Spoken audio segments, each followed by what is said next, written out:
welcome back to my channel. Today I have another recipe for you. It's sitting right behind me. It's keto chicken parmesanas. I have talked up this recipe so much, and I know there's quite a few of you who would love to know how I make them. I'm gonna show you how I make them in today's video. So don't forget to subscribe and thumbs up, and let's get into the cooking.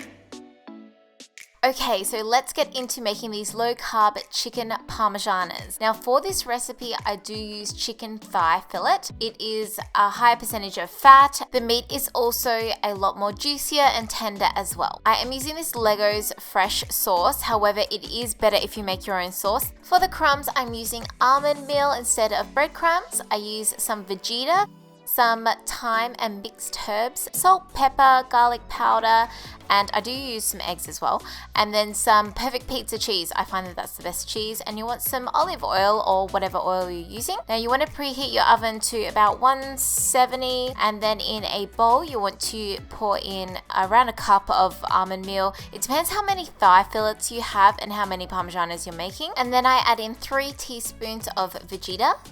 I take some salt and pepper. I don't usually measure them. I usually do about 10 turns of the shaker thing. And then some thyme and also mixed herbs. Those ones I don't measure either. They're probably like half a teaspoon, I'm thinking. And then a teaspoon of garlic powder. And then you want to mix all of that in together. Make sure it's all combined.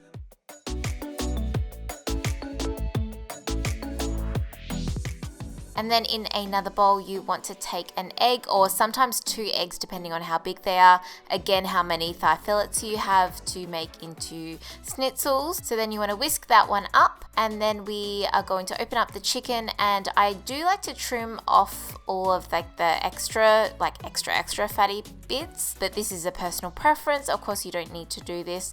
I just like doing it. And then what I'm doing is taking 2 pieces of baking paper, and I'm going to sandwich the chicken in between them. So lay them out on the chopping board.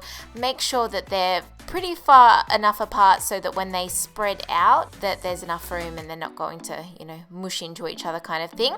Then you want to pound them with a mallet, make them nice and flat.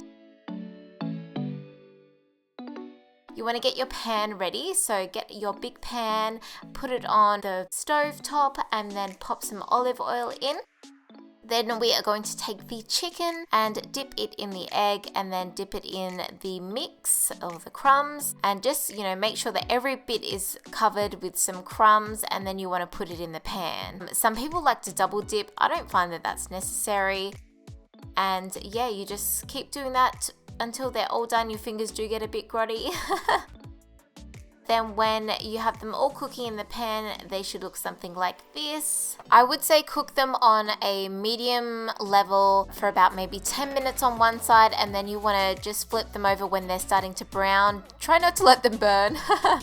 And then cook them again, put in some more olive oil if you need, and then let them cook another 10 minutes or so, depending on how hot the pan is getting. So then we want to move them to a tray. Now, if you're just making the schnitzels, you can leave them like this. They are delicious as schnitzels just the way they are, but I'm making parmesanas tonight. So then I'm going to pop on the sauce on top, and then I spread it out with a spoon. Now, keep in mind this sauce does have a bit of sugar in it.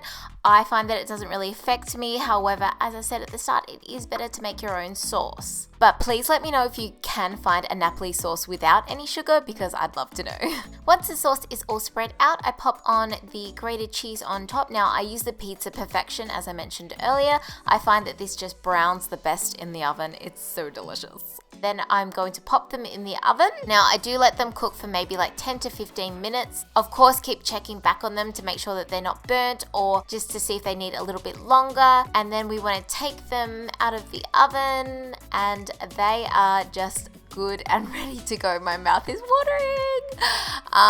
But yeah, I chose to serve mine up with some vegetables, some low carb vegetables. This is just generally how I serve them. They are so delicious. They are definitely ones that people wouldn't even know that they're low carb because they are so tasty. Ugh.